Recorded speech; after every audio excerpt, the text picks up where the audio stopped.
جنہ تیرے درد ٹکڑے کھا لئے،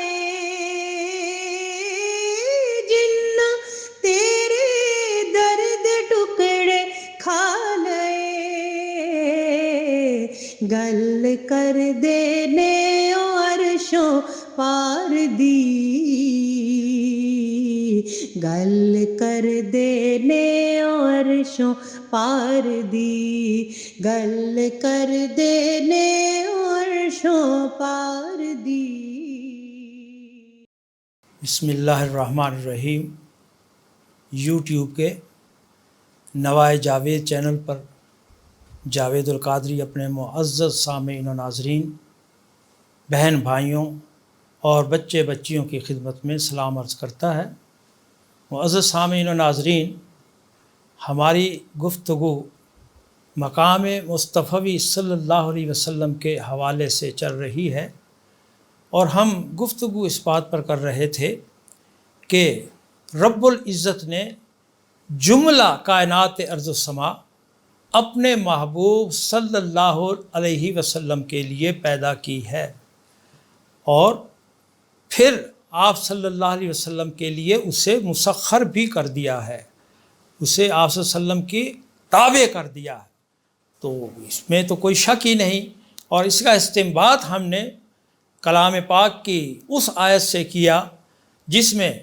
اس کا خطاب بظاہر جملہ بنی آدم کی طرف لگتا ہے کہ ہم نے پوری کائنات تمہارے لیے مسخر کر دی ہے۔ اب دیکھیے کہ رب العالمین عالم الغیب ہے۔ اگر اسے معلوم تھا کہ کاروان انسانی میں سے کوئی ایک شخص بھی اس کے ارشادات کا مصداق ہونے کی اہلیت نہیں رکھتا، تو پھر اسے ایسا بیان جاری کرنے کی ضرورت ہی کیا تھی، جب وہ یہ جانتا تھا کہ پوری انسانیت میں سے کوئی ایک شخص بھی ایسا نہیں جس کے بارے میں کہا جا سکے کہ یہ کائنات اس کے لیے مسخر ہے، تو پھر اسے ایسا بیان جاری کرنے کی آخر ضرورت ہی کیا تھی۔ تو رب العزت کے ان بیانات اور ارشادات کی سچائی اور ان کا بھرم اسی میں ہے کہ بنی نوع انسان میں کوئی ایک فرد تو ایسا ضرور ہو جو ان ارشادات ربانی کا مصداق بن سکے، اور وہ فرد ذیشان ذات محمدی صلی اللہ علیہ وسلم ہے۔ اصل میں آپ صلی اللہ علیہ وسلم کی جو حیثیت ہے اس کائنات میں، اور آپ کا جو مقام و منصب ہے، اس کی تفہیم میں انسانی عقل نے بڑی ٹھوکر کھائی ہے، اور یہ سارے جس طرح کے جو بیانات، جس طرح کا میں نے ذکر کیا پہلے غامدی صاحب کا، یا اس طرح کے دیگر جو لوگ ہیں، آپ صلی اللہ علیہ وسلم کے علم کے بارے میں، آپ کی قدرت کے بارے میں، آپ کے شان کے بارے میں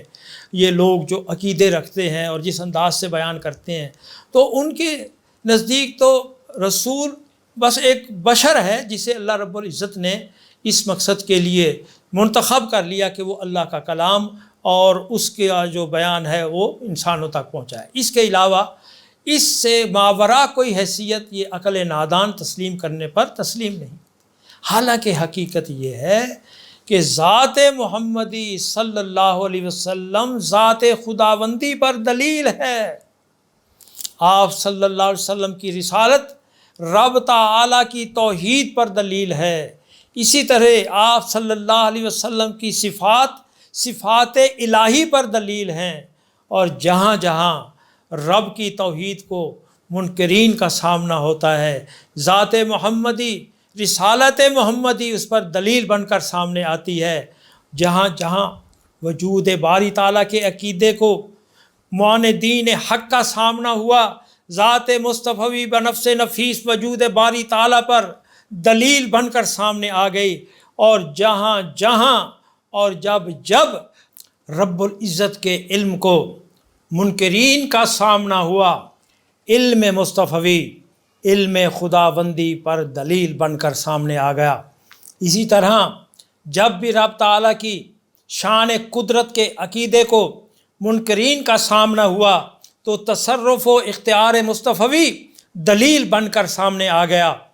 اسی طرح حق تعالیٰ کے مذکورہ ارشادات کا مصداق ابن آدم پوری کی پوری نہ بن سکی تو ان ارشادات میں مذکور استحقاق کو اپنے لیے ثابت نہ کر سکی تو ذات محمدی صلی اللہ علیہ وسلم سامنے آئی۔ ارشاد مذکورہ کا مصداق بلکہ مصداق حقیقی، مصداق اصلی اور مصداق عتم بن کر ارشادات ربانی کی صداقت پر مہر تصدیق ثبت کر گئی اور ارشاد ربانی کو کذب یا خلاف واقعہ ہونے کے الزام سے بچا لیا اور عقل نادان کو یہ بتا دیا کہ ہاں تمہارے محسن و مہربان رب کے ان ارشادات کی مصداق کوئی ذات ہے تو وہ میں ہوں۔ اہل محبت کی خوش بختی ہے کہ انہیں حب رسول کے صدقے یہ عقیدہ نصیب ہوا کہ کائنات ارض و سما سب کی سب رب محمد نے محمد صلی اللہ علیہ وسلم کے لیے پیدا کی گئی ہے، اور یہ کائنات جس کے لیے پیدا کی گئی ہے اس کے تصرف میں بھی دے دی گئی ہے، کیونکہ رب محمد کے لیے یہ کیسے ممکن ہے کہ وہ ایک چیز پیدا تو اپنے محبوب کے لیے کرے۔ یہ بات سننے کی ہے اور سمجھنے کی ہے کہ یہ کوئی ایک چیز پیدا تو اپنے محبوب کے لیے کرے لیکن اسے اپنے محبوب سے بچا بچا کے اور چھپا چھپا کے رکھے، اور جب اس کا پیارا کسی شے کی طرف آنکھ اٹھانے یا ہاتھ بڑھانے لگے تو کہے کہ تو اسے دیکھ نہیں سکتا، تو اس کی طرف نظر نہیں اٹھا سکتا، تو اس کی طرف ہاتھ نہیں بڑھا سکتا، کیونکہ اس کا تعلق تو غیب سے ہے اور غیب صرف میرے پاس ہے۔ اللہ اکبر۔ اب ہم ایک نصیحت عقل بے عقل کے نام کرنے لگے ہیں۔ اے عقل نادان، اے عقل بے عقل، ہوش کے نہ کھلے اور تو بھی رب تعالیٰ کے محبوب کو اس عدسہ ایمان کے ذریعے دیکھنے کی کوشش کر جس کا نام حب رسول ہے، جس کا نام حب رسول ہے۔ اور ایک دعا، جیسا کہ میں نے اپنے پچھلے ایپیسوڈ میں بھی کہا تھا کہ ایک دعا ہمیشہ کے لیے حفظ جاں بنا لے کہ اے رب محمد مجھے اپنے محبوب صلی اللہ علیہ وسلم کی معرفت عطا کر دے۔ دعا شرط ہے، پھر دیکھنا رب محمد کس طرح تیری آنکھوں سے پردے اور حجاب اتارتا ہے اور تجھے اپنے محبوب صلی اللہ علیہ وسلم کی عظمت شان کے جلوے دکھاتا ہے۔ اب ہم عقل بے عقل سے ایک عاجزانہ سوال کرنے لگے ہیں۔ اے عقل بے عقل، ذرا اس بات کا جواب دے کہ کائنات ارض و سما کے گوناگون مظاہر سے کیا رب تعالیٰ کی کوئی ذاتی ضرورت وابستہ ہے، کوئی حاجت وابستہ ہے، یا اسے ارض و سماوات کی کسی شے کی احتیاج ہے؟ اللہ اکبر۔ یہ سوال کہ اے عقل بے عقل، ذرا ہمیں اس بات کا تو جواب دے کہ یہ رب تعالیٰ نے جو کارخانہ کائنات بنایا ہے، یہ ارض و سما کی جو کائناتیں اس نے بنائی ہیں، تو کیا ان سے رب تعالیٰ کی کوئی ذاتی ضرورت وابستہ ہے؟ رب تعالیٰ کو ان کی کوئی حاجت ہے، کوئی احتیاج ہے؟ جی، تو جواب تیرا بھی یہی ہوگا کہ ایسا ہرگز نہیں۔ وہ صمدیت کی شان کا مالک ہے، وہ غنی عن العالمین ہے، اور پھر یہ کائنات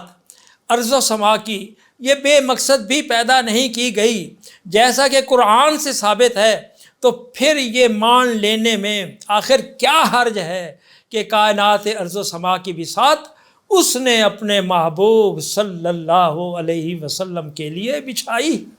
اللہ اکبر۔ جب اس پوری کائنات سے رب تعالیٰ کی کوئی ضرورت وابستہ نہیں، اس کی کوئی حاجت نہیں اور کوئی احتیاج وابستہ نہیں، اور پھر یہ کہ اس نے یہ کائنات سب کچھ بے مقصد ہی پیدا نہیں کی، تو پھر اس عقل نادان کو اتنا مان لینے میں آخر کیا حرج ہے کہ اس نے یہ کائنات اپنے محبوب کے لیے بنائی ہے، جس کا ذکر اس نے اس کے لیے بلند کیا ہے، جس کا سینہ اس نے اس کے محبوب کے لیے کھولا ہے۔ تو اب یہ کائنات کی حیثیت کیا ہے؟ لوگوں کو یہ کائنات بہت بڑی لگتی ہے، بڑی وسیع نظر آتی ہے، تو جو آپ کا ذکر ہے خدا کی قسم ان کائناتوں سے کتنا بالا ہے، کتنا بلند ہے۔ جب رب تعالیٰ نے اپنے محبوب کے ذکر کو اس کے لیے بلند کیا ہے تو یہ کائنات چیز کیا ہے؟ اسی طرح آقا نامدار صلی اللہ علیہ وسلم کا شرح صدر کیا جانا، یہ کوئی معمولی بات ہے؟ ایک جسے کہتے ہیں کہ یہ پوری کائنات ایک مومن کے دل میں سما سکتی ہے، تو وہ جو قلب مصطفی صلی اللہ علیہ وسلم ہے، جسے رب تعالیٰ نے اس کے لیے، اپنے محبوب کے لیے جو ہے اسے شرح صدر دیا ہے اور اسے کھولا ہے، تو اس کائنات کی کیا اوقات ہے؟ اس کائنات ارض و سما کی قلب مصطفی صلی اللہ علیہ وسلم اور پھر اس کے کھولے جانے سے نسبت ہی کیا؟ جب رب تعالیٰ اتنے بڑے بڑے کام اپنے محبوب کے لیے کر دیتا ہے تو پھر کائنات جو ایک معمولی سی چیز ہے خدا کے لیے بھی اور عظمت مصطفی صلی اللہ علیہ وسلم کے مقابل بھی، تو پھر اس نے اگر اسے اپنے محبوب کی طرف منسوب کر دیا اور اہل ایمان نے یہ عقیدہ رکھ لیا کہ اللہ نے سب کچھ حضور کے لیے پیدا کیا ہے، تو آخر اس میں کیا تکلیف کیا ہے؟ تو یہ کائنات رب العزت نے اپنے محبوب کے لیے بنائی، کائنات کی یہ بساط اپنے محبوب صلی اللہ علیہ وسلم کے لیے بچھائی، اور پھر اتنا ہی نہیں کیا بلکہ جس کے لیے بنائی ہے اس پر تصرف و اختیار بھی دے دیا ہے، کیونکہ عقلاً و نقلاً یہ بات محال ہے اور ناممکن ہے کہ کوئی شے کسی کے لیے پیدا کی جائے لیکن نہ تو اسے اس شے کو دیکھنے دیا جائے اور نہ ہی اسے اس شے پر کسی قسم کا کوئی اختیار یا تصرف دیا جائے۔ بحمد اللہ تعالیٰ عقل نادان کا یہ الزام دھل گیا کہ اہل محبت اس عقیدے کو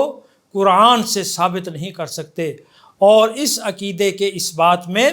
کمزور دلیلوں کا سہارا لیتے ہیں، اور یہ عقیدہ محض ایک خام خیالی اور مقام رسول صلی اللہ علیہ وسلم کے بارے میں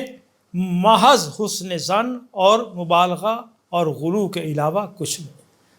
معزز ناظرین، آج کی گفتگو ہم یہیں ختم کرتے ہیں۔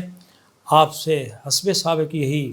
گزارش ہے کہ آپ ہمارے چینل کو دیکھیں، اس پر اپنے کمنٹس دیں، اسے اپنے دوست و احباب میں شیئر کریں اور پھر اسے سبسکرائب بھی کریں تاکہ یہ سلسلہ نور و ہدایت براہ راست آپ تک پہنچتا رہے۔ وما علینا الا البلاغ المبین۔ جنہ تیرے درد ٹکڑے کھا لئے،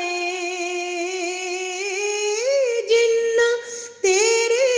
درد ٹکڑے کھا لئے، گل کر دینے عرشوں پار دی، گل کر دینے عرشوں پار دی، گل کر دینے عرشوں پار دی۔